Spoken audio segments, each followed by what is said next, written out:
Bismillahirrahmanirrahim. Assalamualaikum warahmatullahi wabarakatuh. Nama saya Khairina binti Ma'aruf, nombor matrik I19103591. Jadi untuk kaedah kuliah yang ke-6 ini, kumpulan kami akan membentangkan berkaitan dengan al-hudud tasqu bil subahah, iaitu hukuman hudud yang gugur sebab ada keraguan. Al-hudud tasqu bil subahah ini, hudud itu bermaksud segala hukuman yang telah ditetapkan atau ditentukan oleh Allah, batas dan kadarnya. Jadi contoh hukuman hududnya adalah contohnya hukuman potong tangan terhadap penjenayah yang mencuri ataupun pencuri. Jadi untuk kaedah kuliah yang ke-6 ini, cuba untuk menerangkan berkenaan dengan hukum hudud yang gugur kerana ada syubhat, ataupun juga hukuman yang boleh gugur dengan berdasarkan perkara-perkara yang didatangi dengan syubhat, iaitu keraguan. Huraian kaedah untuk bahagian slide ini. Okey, berkaitan dengan lafaz kaedah al-batil fil qadaya mardud, yang mana bermaksud keputusan yang salah atau batal itu ditolak. Yang mana apabila perbuatan atau kes jenayah tersebut didapati ada keraguan atau syubhat, yang mana hukuman hudud tidak akan dijalankan ataupun tidak akan dilaksanakan terhadap penjenayah tersebut. Ini kerana dibimbangi berlaku kesilapan dan kezaliman dalam menjatuhkan hukuman. Jadi secara amnya, Islam ni bukanlah sesuatu agama yang zalim ataupun menzalimi. Jadi untuk itu, segala keputusan yang salah itu akan ditolak. Okey, seterusnya adalah rumusan kaedah. Okey, untuk dalam rumusan kaedah ini, idra'u ialah irfa'u, iaitu yang mana sesuatu perkara itu perlulah berusaha bersungguh-sungguh atau semampu untuk mengelak daripada menjatuhkan hukuman dengan sebab adanya keraguan. Okey, ini kerana bagi menetapkan atau memastikan sama ada terdapat keraguan atau syubhah, sama ada ataupun tidak dalam sesuatu kes jenayah tersebut, untuk perlu kepada adanya penilaian dan penelitian daripada hakim dengan penelitian yang terperinci.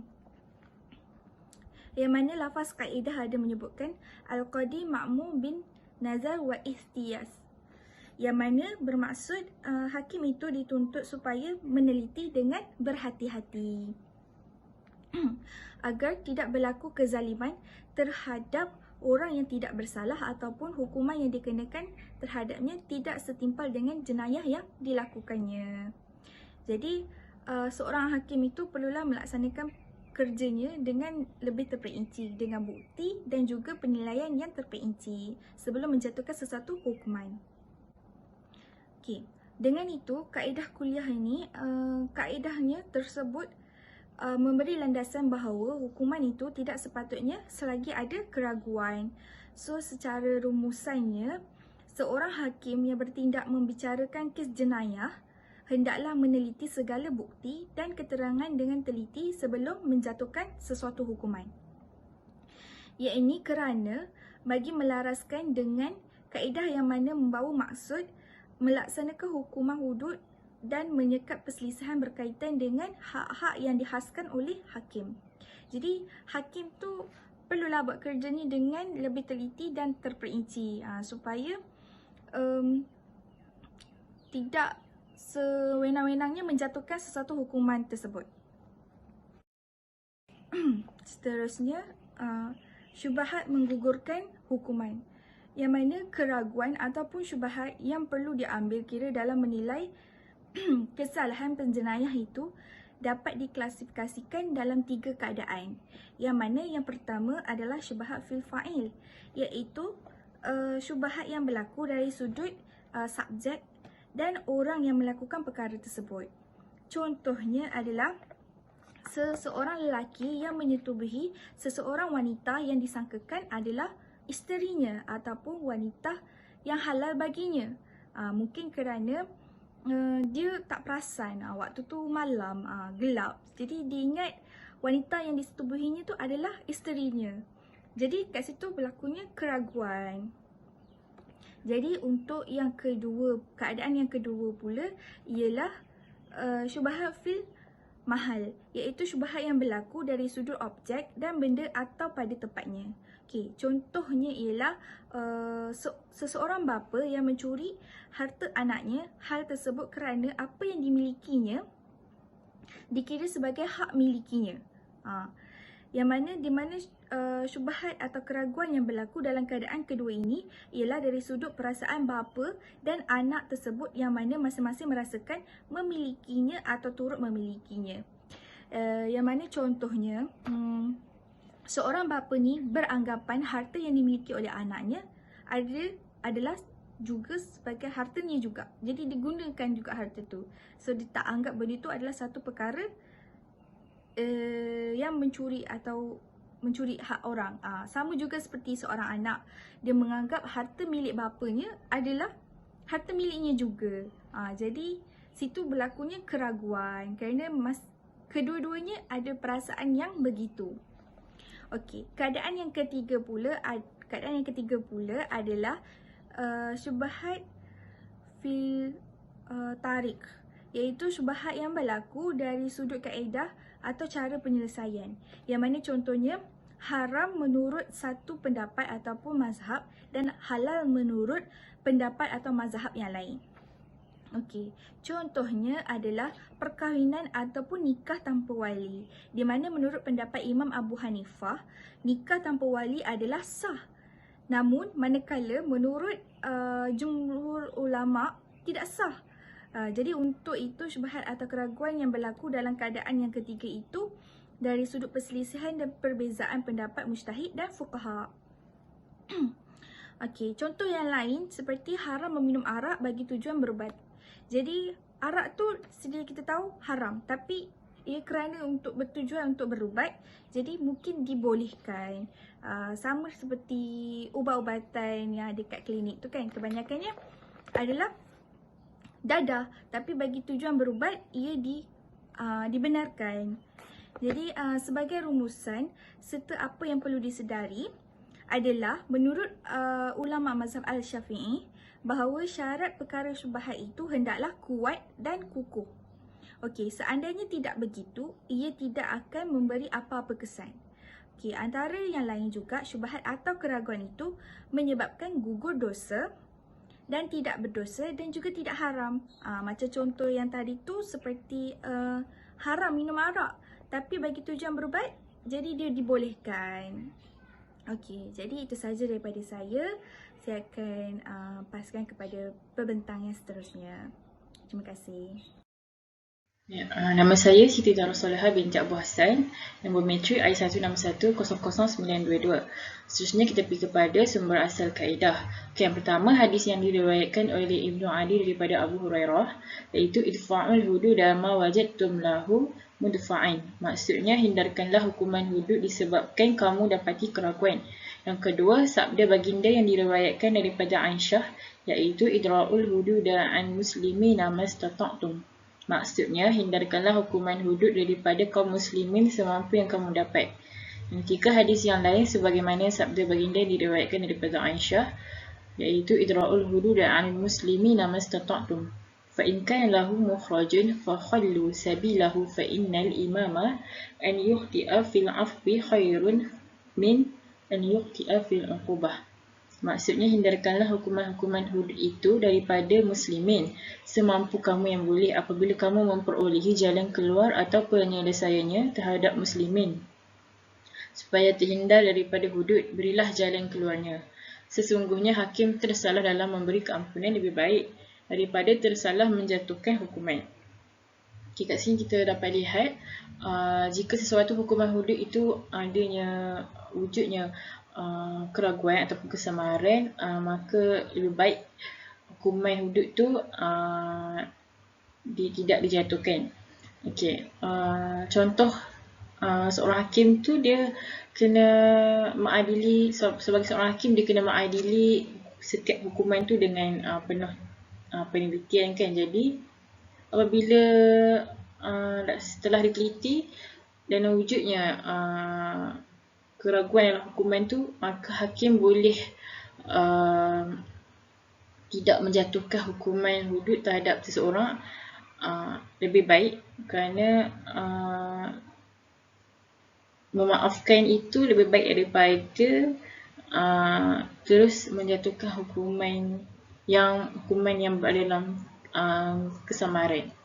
Seterusnya saya serahkan kepada pembentang yang seterusnya. Assalamualaikum warahmatullahi wabarakatuh. Nama saya Nur Dalila Izzah binti Muhammad Zahidi, nombor matrik I19103655. Saya akan menerangkan mengenai hukum furu'.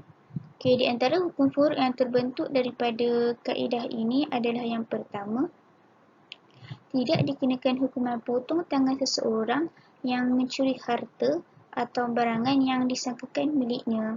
Contoh, A ni dia ambil je pen yang dia jumpa, tapi kawan dia bagi tahu yang pen tu bukan dia punya, orang lain punya. Jadi kat situ dia tak dikira mencuri sebab diingat pen tu miliknya. Yang kedua, tidak dikenakan hukuman hudud bapa yang mencuri harta milik anaknya atau anak yang curi harta milik bapanya. Hal ini kerana apa yang dimiliki oleh anak itu dikira macam sebagai hak milik bapanya. Di mana syubhat atau keraguan yang berlaku dalam keadaan ini ialah dari sudut bapa dan anak tersebut, yang mana masing-masing ingat barang tu adalah barang dia macam tu. Yang ketiga, seseorang lelaki berzina dengan seseorang wanita yang mana lelaki ni tak tahu yang wanita tu adalah isteri dia. Namun selepas tu ia mendakwa bahawa wanita itu isterinya. Jadi kat situ dia tak dikenakan hukuman hudud. Yang terakhir adalah sekiranya seseorang Muslim merdeka membunuh seseorang yang mana ia tidak mengetahui bahawa mangsa yang dibunuh tu kafir atau Muslim, maka ia tak dikenakan qisas kerana dikira syubhat. Kat sini yang Muslim merdeka ni dia tak dikenakan hukuman sebab dia pun ragu-ragu yang mangsa yang dibunuh tu kafir atau Muslim. Jadi disebabkan keraguan tu dia tak boleh dikenakan hukuman. Itu sahaja daripada saya. Seterusnya akan disambungkan dengan pembentang seterusnya. Sekian, terima kasih. Assalamualaikum warahmatullahi wabarakatuh. Nama saya Nur Izzan Syafinas binti Muhammad Omar, I191035524. Jadi saya akan menjelaskan tentang kaedah pecahannya yang terbahagi kepada 3, iaitu yang pertama, al-kafarata wa tuskitu ta'zira tuskitu la syubha. Maksudnya, syubhat tidak menggugurkan hukuman ta'zir, namun ia menggugurkan kafarah. Hukuman ta'zir itu dilaksanakan dengan berdasarkan ijtihad serta pandangan hakim. Namun hakim perlu membuat penilaian saksama bagi tujuan kemaslahatan penjenayah dan juga orang lain. Selaras dengan kaedah, hukuman ta'zir itu di bawah kuasa imam atau pemerintah berdasarkan besarnya atau kecilnya kadar jenayah. Hukum furu'nya adalah seseorang yang melakukan persetubuhan semasa ihram atau di siang hari pada bulan Ramadan kerana lupa tidak diwajibkan membayar kafarah kerana syubhah.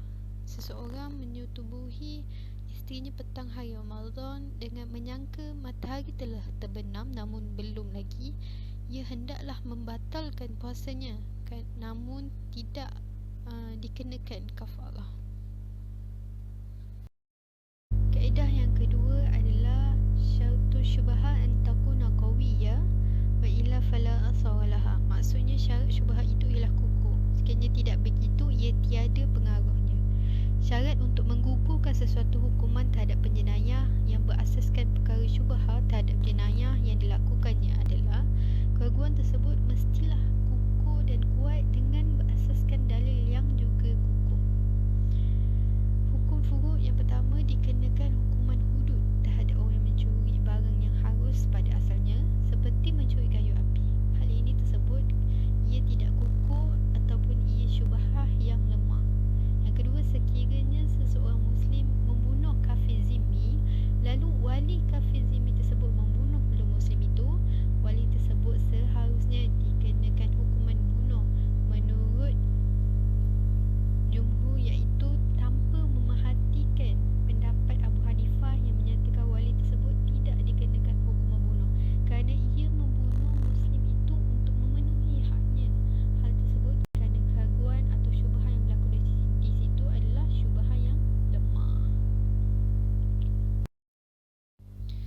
Kaedah pecahan terakhir dan yang ketiga adalah la yajuzu asbat al-hudud min tariqul qiyas wa innama tariqu asbatuha at-tawqif.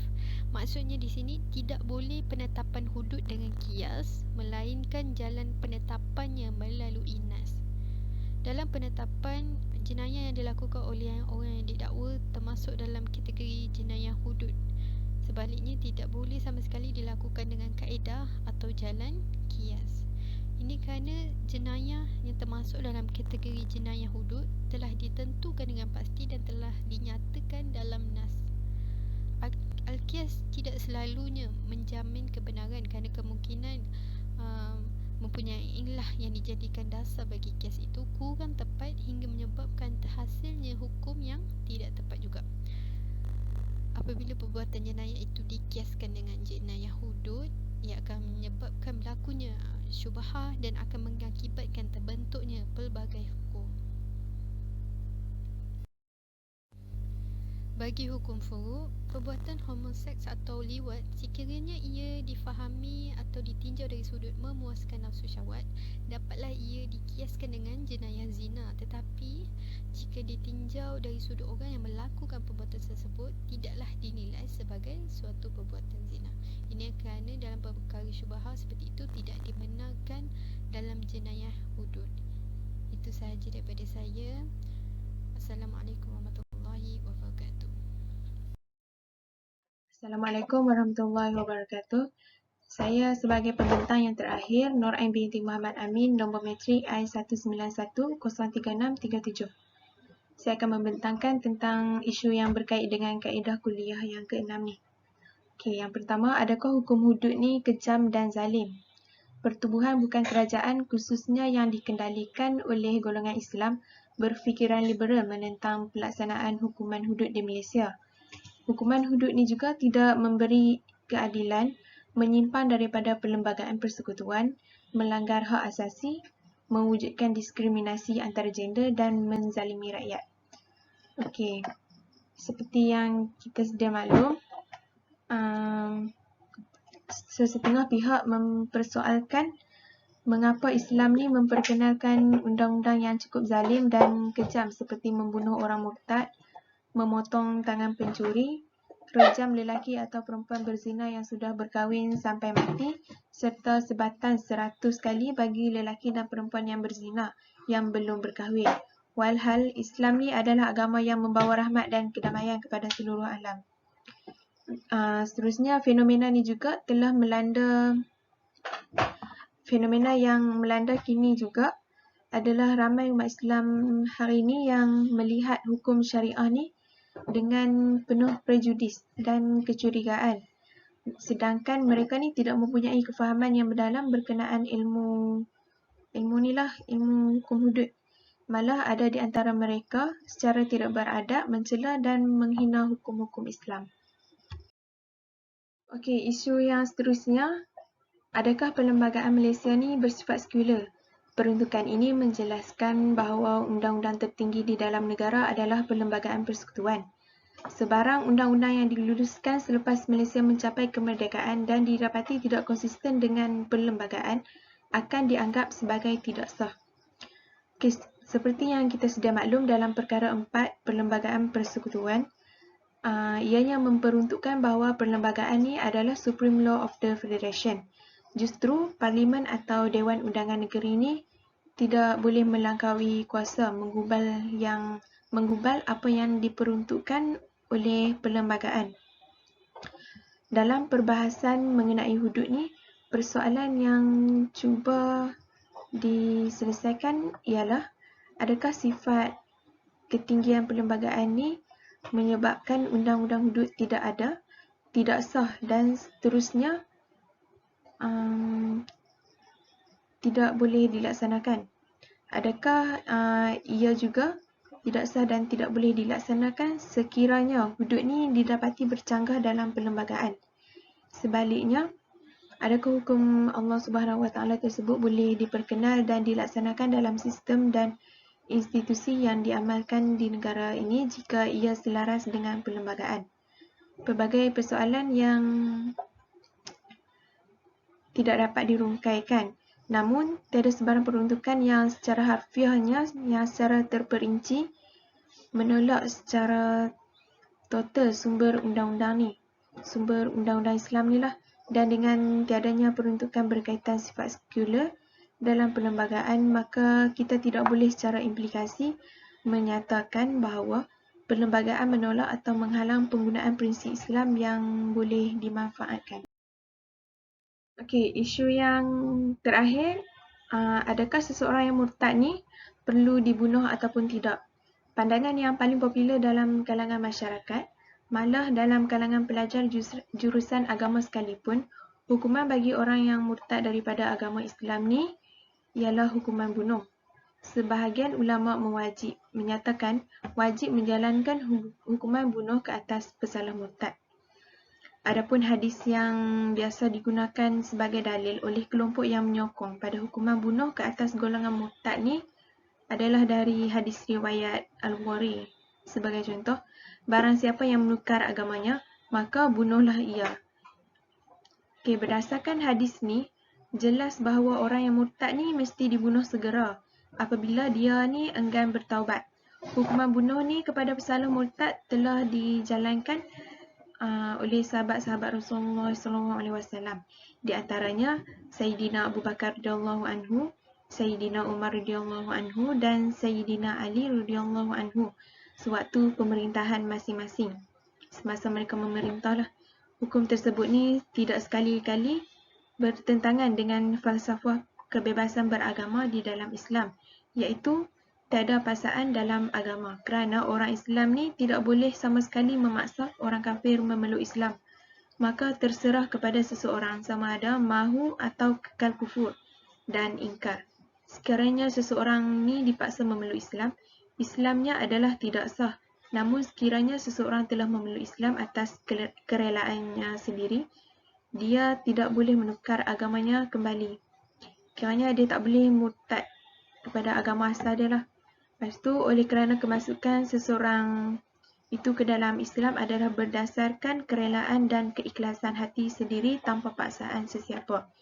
Maka, dengan ini tidak timbul persoalan yang menyekat kebebasannya untuk keluar daripada Islam.